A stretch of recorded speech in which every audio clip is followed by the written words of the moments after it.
Hey everybody, Dr. G here. I'm a licensed clinical psychologist and body language expert, and today we're going to be looking at Kouri Richins. Kouri Richins stands accused of murdering her husband, Eric Richins. He was found with 5 times the lethal dose of fentanyl in his system and left behind 3 children.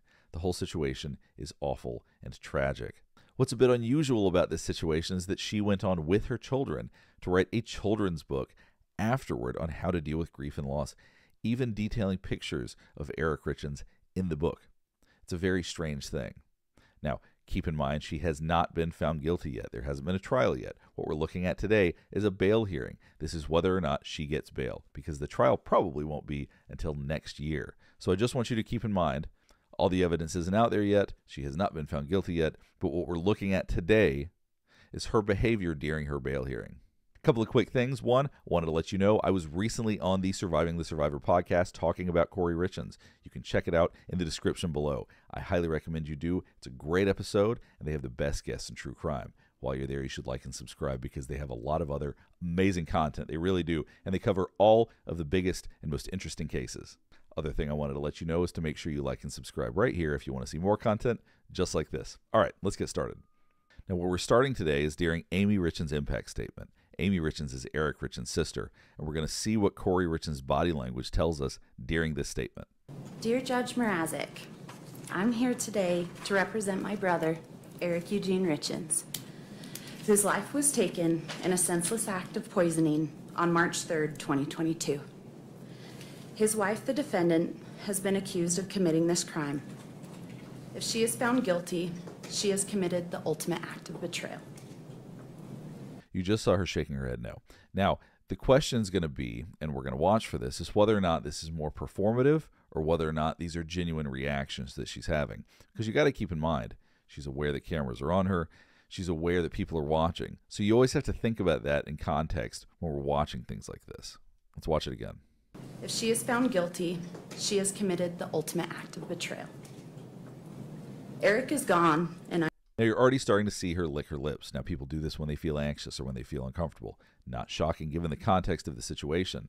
But I want you to keep in mind what emotions we're seeing. Because in a situation like this, there's a variety of emotions we might see. We might see sadness, we might see anger, we might see anxiety. What we're seeing now is anxiety. Let's continue to watch. I am brokenhearted. He was my best friend and protector. The feeling of loss is so great. Now, what's interesting there, she just said, he was my best friend and protector, and she squinted her eyes. Watch this. He was my best friend and protector. The feeling... Now, typically, we squint our eyes when we think something we don't like or when we see something we don't like. So it's interesting that she's looking at Amy Richins and squinting her eyes. Now, we're going to see if something like that continues to emerge, but we're starting to get an idea of some of the behaviors that Kouri Richins engages in. The feeling of loss is so great it is visceral.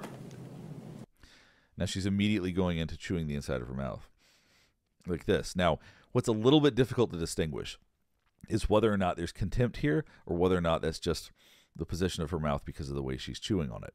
Now, the reason I talk about contempt, and if you've seen my other videos, you may have already heard this from me, but we show all emotions except for contempt on both sides of our face. So a real smile is both sides, real frown is both sides, all of that kind of stuff. Contempt is on one side. So contempt tends to look more like that. It tends to be just one side of the face. So this could be a combination of contempt and chewing on the inside of her mouth, or maybe she's just chewing the inside of her mouth to help herself feel calm. Let's keep going. And with the sorrow comes a wave of panic at not being able to see him again. I can never talk to him, never hug him again, and never more be a part of his life. At an early age, Eric learned the joys of... As you can see, she's continuing to chew the inside of her mouth, which just means that she continues to feel anxious throughout this. Once again, this does not mean that she is guilty of what she's been accused of. It just means that we're getting an idea of what she's feeling during this hearing. Keeping horses and cows around. He spent countless hours helping our dad work the ranch, hauling hay, feeding the animals. So now what we're seeing is we're seeing some slight smiles, some subtle head nods. And the question is whether or not these are performative, whether or not that she is just aware that she's on camera and she wants to show these kinds of behaviors, or whether or not they're natural. Let's look at this again. He spent countless hours helping our dad work the ranch, hauling hay, feeding the animals, and mending fences. He loved our family unconditionally and was a devoted son, brother, uncle, and father. And what we're seeing is that she's continuing to do things with her mouth. She's continuing to chew on the inside of her lip. She's continuing to do a lot of things with her mouth, which once again is to help us feel calm. The question is Amy Richins' presence agitating to her? Now, Amy is going to go on to talk about something that happened between the two of them, which might lend credence to the idea that she's bothered by having to listen to her talk about these things. Well, let's keep watching. Eric did absolutely everything in his power to provide his family and his 3 sons with every possible opportunity to learn, grow, and have fun, to share those with his sons. He had the perfect combination of business sense and foresight. He built a very successful masonry business from the ground up and helped many friends do the same.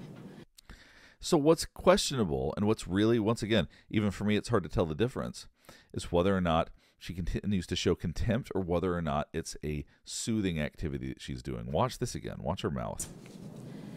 He had the perfect combination of business sense and foresight. He built a very successful masonry business from the ground. See, that look could be interpreted as contempt, or once again, it could just be that she's trying to pacify herself. It's hard to distinguish right now. Ground up and helped many friends do the same. He had a special ability to build close relationships with everyone he worked with. No obstacle was too great for Eric. He simply viewed each one as a challenge. No peak was too high, and the next adventure was always just around the next bend. Words cannot describe the loneliness. So we're seeing her start to take deep breaths. Now, when people do that, once again, it lends more credence to the idea that she's feeling either anxiety or anger, probably anxiety based on the facial expression she's making. Because when we take deep breaths, we get in more oxygen. If our heart's pumping harder, we're using up more oxygen, so we need to take heavier breaths. So sometimes when somebody's showing nothing else, they're taking heavy breaths, that gives us an idea that they are experiencing anxiety because they need more oxygen. And loss that is felt in every heart that was lucky enough to know him. Eric was such an inspiration and role model for us all. His loss. Why did Eric lose his life? Why did the boys lose their father? Was it because of Kouri's greed and desire to get life insurance and other assets? If so, that is abhorrent. So her attorney just handed her a tissue, and I don't see tears. I'm sure other people notice this as well. I don't see her crying. Let's go back and look again. And desire to get life insurance and other assets? If so, that is abhorrent. How could anyone value life, human life, so cheaply? I cannot. I think most of us that see this, that it just feels off. Now, this does not mean that she's guilty, just to keep this in mind. Just because she is crying in a strange way or that she can't produce tears, does that mean she's guilty? No, but it's worth noting that it's highly unusual. I work with people every single day that cry about one thing or another. I think it's a very natural and healthy process for us, but typically tears do come with it. So I'm really having a hard time understanding this one right here, unless it's just performative. Not comprehend it. I'm overflowing with grief and pain at the thought that Eric meant so little to her. If Eric had died because of an illness, he would have been cared. Once again, you can see her shaking her head no. She's been doing this throughout, even though I haven't shown every last clip of it. And once again, we know that she knows she's being recorded. The question is this impression management? Is she trying to give off a certain impression, or is this a genuine reaction? The difficult part with things like this is that what we look for is we look for when things leak out, because people can fake how they look and how they feel. If somebody is very aware of what they're doing, they can hide genuine emotion or they can show fake emotion. So I want you to keep in mind that people know how to manipulate emotion. What we're looking for oftentimes is the subtle things that they don't know that they're leaking out. He could have looked after him and been with him. If he had died because of an accident, people would have tried to help. There would have been kindness. But there's no comfort to be had here. There's no consoling thought in the way Eric died. In his last moments, after being intentionally poisoned, he was faced with betrayal and terror. What's so interesting is after she said intentionally poisoned, she's there shaking her head no. Now, she didn't say Kouri intentionally poisoned her. She just said that he was intentionally poisoned, which I believe would be true whether it was her or somebody else. I think this lends some credence to the idea that some of this is performative. The fact that she's shaking her head no there, when really she knows one way or another he was poisoned, whether it was her or somebody else, is unusual. Let's watch that again. Eric died. In his last moments, after being intentionally poisoned, he was faced with betrayal and terror. The thought of it is unbearable. I am haunted by the horror of it. This last year has been a living hell for our family. We have watched as... And see, she continued to shake her head no, even when Amy Richins was talking about her own experience, which to me says it was a little bit overdone. Living widow and victim, while trying to profit from the death of my brother. Both by trying to profit from a book about his death and trying to get life insurance and assets that... So now she's doing this crying again when Amy is being critical of her. Now that's interesting, because what we're not seeing is crying or tears or sadness oftentimes when they're talking about Eric or his past or his memories or any of that. Now she's acting as though she's crying when she's talking about being critical of her. Let's listen to that again. While trying to profit from the death of my brother. Both by trying to profit from a book about his death and trying to get life insurance and assets that should go exactly where Eric wanted them to his boys. After Eric was killed, Kouri told us she could not help us get anything ready for the funeral as she was too distraught with grief. We shortly found out that was not true at all. In fact, she pulled herself together enough to go close on the purchase of a $2 million home, hire a real estate agent, hire an architect to create CAD drawings of the home, hire a lawyer in order to file a lawsuit on Eric's trust. So she just said that's not true. At least I think she said that's not true. That's what it looked like her mouth said, and then shook her head no. So these are the things that she's reacting to. But once again, it could be performative. If she wants to seem like she's having a genuine reaction, then she is going to do things like this in order to seem as though she is protesting. And once again, maybe she is having a genuine reaction, but there's bits of her reactions that are incongruent with what you would expect. Let's watch that again.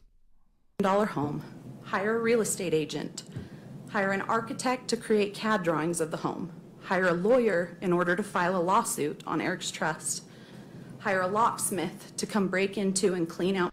What's interesting is the fact that she just said that's not true, or at least it appears that she said that's not true, because this will be very verifiably true or untrue during the trial. So if it in fact isn't true, then I guess we're going to see that. And if it is, it shows that she's being performative here.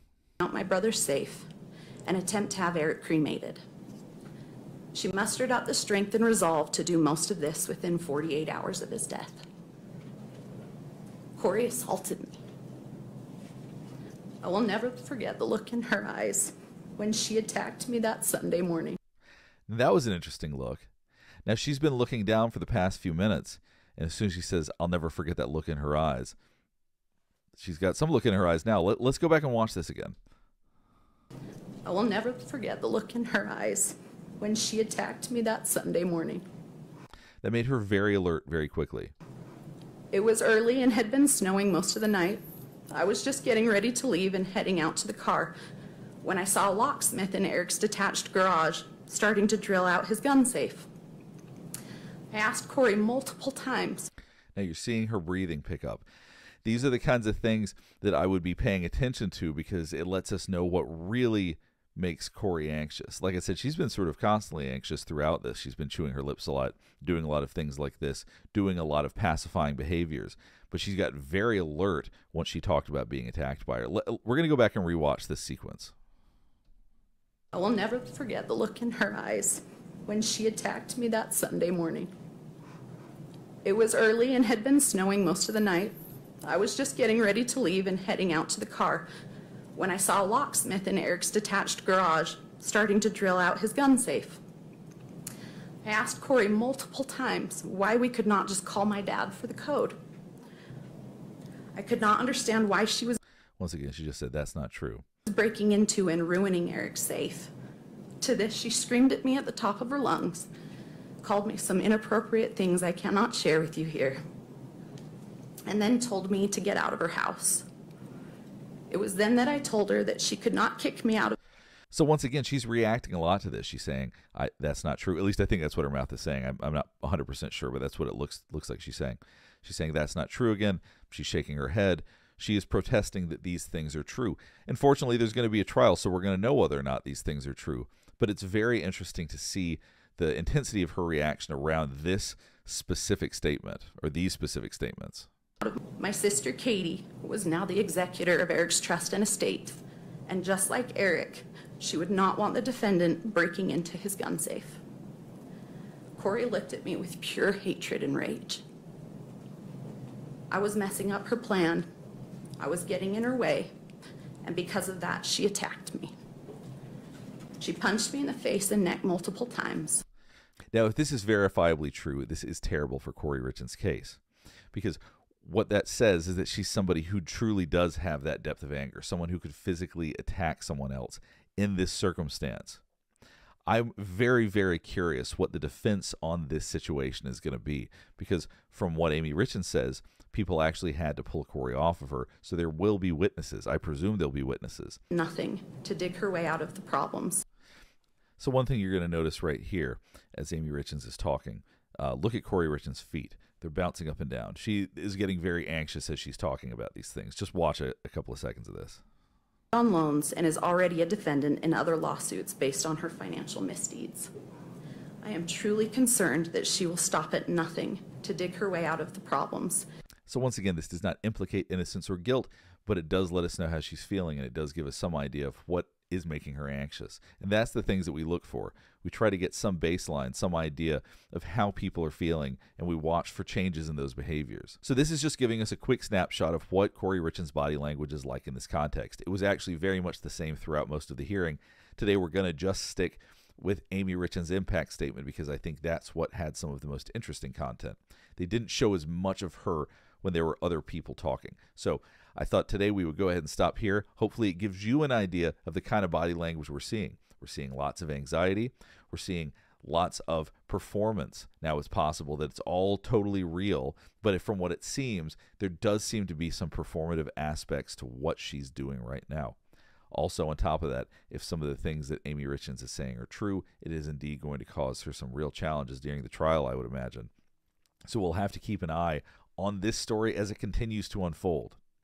And if you haven't already seen it, I did a video previously on her interview on Good Things Utah. It's pretty interesting.